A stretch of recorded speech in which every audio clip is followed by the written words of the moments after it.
മറ്റാരുണ്ട് LDF അല്ലാതെ തോൽക്കാൻ? അധികാരവും മതേതര ജനാധിപത്യവും തമ്മിലുള്ള പോരാട്ടമാണ് 16ാമത് നിയമസഭയിലേക്ക് ഇത്തവണ നടന്നത്. അതിൽ മതേതര ജനാധിപത്യം ഏറ്റവും മനോഹരവും ആധികാരികവുമായ വിജയം നേടിയിരിക്കുന്നു. ഇടതുപക്ഷ ജനാധിപത്യ മുന്നണി ഇടതുപക്ഷ മൂല്യങ്ങളെയും മതേതര നിലപാടുകളെയും മുഴുവൻ കൈയൊഴിഞ്ഞതിന് ജനം നൽകിയ മറുപടിയാണ് UDF നേടിയ വിജയവും LDFന്റെ ഈ ആധികാരിക പരാജയവും. ജനത്തെ ഔദാര്യം പറ്റുന്നവരായി മാത്രം പരിഗണിച്ചൊരു നേതൃത്വത്തോട് ജനങ്ങളുടെ വിവേചനാധികാരമാണ് ജനാധിപത്യത്തിലെ അധികാരം എന്ന് ഇടതുപക്ഷത്തുള്ള നേതാക്കളെ ജനം കൃത്യമായി ഓർമ്മപ്പെടുത്തി. ഇടതുപക്ഷ ജനാധിപത്യ മുന്നണിയിൽ നിന്ന് ഒരു കാലത്തും പ്രതീക്ഷിക്കാതിരുന്ന തരത്തിലുള്ള മുസ്ലിം വിരുദ്ധത ജമാഅത്ത് ഇസ്ലാമിയുടെ പേരിലും മുസ്ലിം ലീഗിന്റെ പേരിലും മുഖ്യമന്ത്രി മുതൽ സോഷ്യൽ മീഡിയ അണികൾ വരെ ഒരേ ഭാഷയിൽ വ്യാപകമായി പ്രചരിപ്പിച്ചതിന് CPM വലിയ വിലയാണ് നൽകേണ്ടി വന്നിരിക്കുന്നത്. വർഗീയവാദിയും സംഘപരിവാറിന്റെ ട്രോജൻ കുതിരയുമായ വെള്ളാപ്പള്ളി നടേശനെ കൂട്ടുപിടിച്ച് മുസ്ലിം വിരോധം എന്ന വിഷം പരത്തിയപ്പോൾ മതേതര കേരളം ഇടതുപക്ഷത്തെ വോട്ട് ചെയ്ത് തോൽപ്പിച്ചു. തെരഞ്ഞെടുപ്പ് കാലത്ത് മതേതര രാഷ്ട്രീയം പറയാൻ VD സതീശന്റെ നേതൃത്വത്തിൽ UDF രാഷ്ട്രീയ ജാഗ്രത പുലർത്തുകയും ചെയ്തു. UDFന് അനുകൂലമായി എന്നതിനേക്കാൾ LDFനെതിരായി ആവേശത്തോടെ വോട്ട് ചെയ്ത ആ ജനത്തിലെ വലിയൊരു വിഭാഗം ഇടതുപക്ഷത്ത് നിൽക്കുന്നവരാണ് എന്നതിന്റെ തെളിവാണ് CPMന്റെ കണ്ണൂർ കോട്ട അടപടലം പൊളിഞ്ഞു വീണതും പാർട്ടിയെ അണികൾ തിരുത്തും എന്ന മുദ്രാവാക്യം വിളിയോടെ പാർട്ടിക്ക് പുറത്തു വന്ന V കുഞ്ഞികൃഷ്ണന്റെ ഉജ്ജ്വല വിജയവും. ഈ തെരഞ്ഞെടുപ്പിലെ ഏറ്റവും ഗംഭീരമായ രാഷ്ട്രീയ വിജയം V കുഞ്ഞികൃഷ്ണന്റേതാണ്.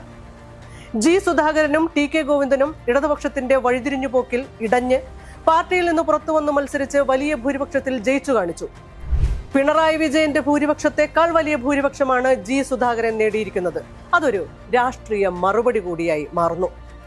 പാർട്ടി എന്നാൽ പിണറായി വിജയൻ ചെയർമാനായി രജിസ്റ്റർ ചെയ്ത കോർപ്പറേറ്റ് കമ്പനിയാണ് എന്നും കേരളം എന്നാൽ 2016 പിണറായി വിജയൻ കടലിൽ നിന്ന് മുങ്ങിയെടുത്തതാണ് എന്നും മുദ്രാവാക്യം വിളിക്കുന്ന സാംസ്കാരിക നായകരും PR ഏജൻസി മുതലാളിമാരും സോഷ്യൽ മീഡിയയിലെ തിരുവാതിര കളിക്കാരും പോരാളികളും മാധ്യമപ്രവർത്തകരുടെ മുഖം മൂടിയിട്ട് പാർട്ടിയെ പ്രശംസിച്ച് പറ്റിക്കുന്നവരും ഇലക്ഷൻ റിസൾട്ടിലെ നമ്പറുകൾ മനസ്സിരുത്തി വായിക്കുന്നത് നല്ലതാണ്.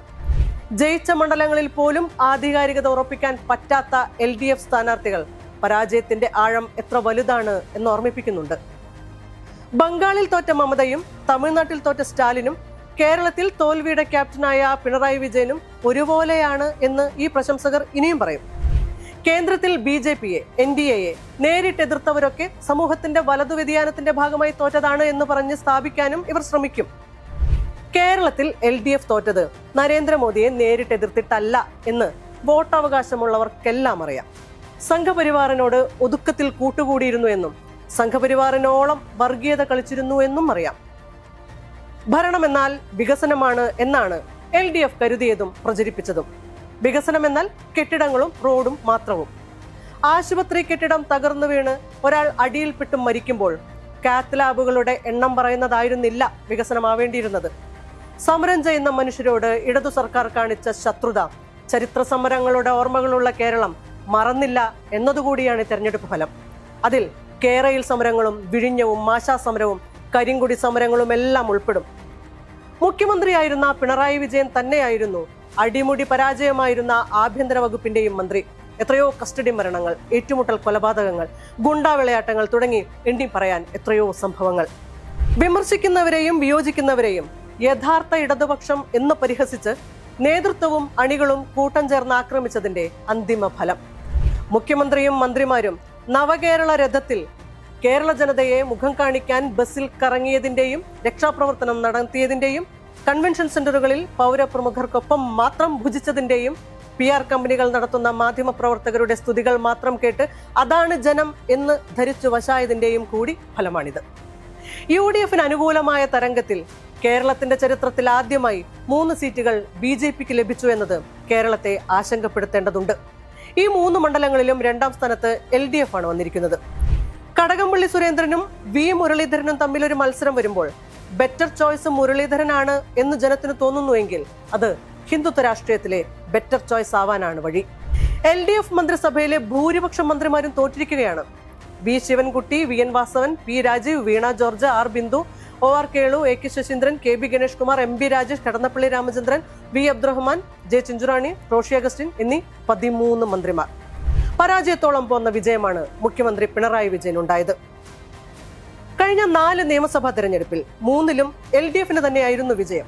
ഒരു തെരഞ്ഞെടുപ്പിൽ ജയത്തോടടുത്ത തോൽവി. അതായത് കഴിഞ്ഞ 20 വർഷം കേരളത്തിന്റെ രാഷ്ട്രീയ പരിസ്ഥിതിയിൽ ഉറച്ച സാന്നിധ്യമായി LDF-ന്റെ ജനപ്രതിനിധികൾ ഉണ്ടായിരുന്നു.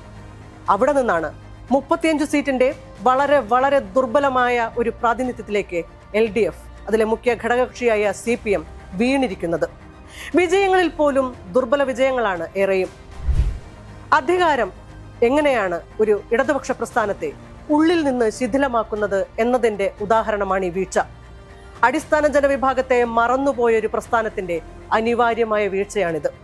വിമർശനങ്ങളെ മുഴുവൻ പരിഹാസത്തോടെയും ധാർഷ്ട്യത്തോടെയും കണ്ട നേതൃത്വത്തിന്റെ പതനം.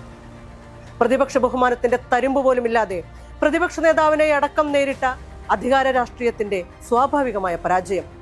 വികസനത്തിന്റെയും വർഗീയ രാഷ്ട്രീയത്തിന്റെയും ഉപഭോക്താക്കളായ ഉപരിവർഗം മാത്രമല്ല വോട്ടർമാർ എന്ന് മനസ്സിലാക്കുന്നതിൽ വന്ന വീഴ്ച. തങ്ങൾക്കൊപ്പം നിൽക്കാത്ത മാധ്യമങ്ങളെ, മുഖ്യധാരയിലെയും സമാന്തരധാരയിലെയും മാധ്യമങ്ങളെയും മാധ്യമപ്രവർത്തകരെയും മുഴുവൻ ആക്രമിച്ച് ഇല്ലാതാക്കാൻ നടത്തിയ ശ്രമങ്ങൾ, ദുരാരോപണങ്ങൾ. മുഖ്യധാര മാധ്യമങ്ങളിൽ പലതിനെയും വിലക്കെടുത്ത് പരസ്യവും വാർത്തയും തിരിച്ചറിയാത്ത വിധത്തിൽ പാർട്ടി കണ്ടന്റ് പ്ലാന്റ് ചെയ്ത് ജനങ്ങളെ വിഡ്ഢികളാക്കാൻ ശ്രമിച്ചത്.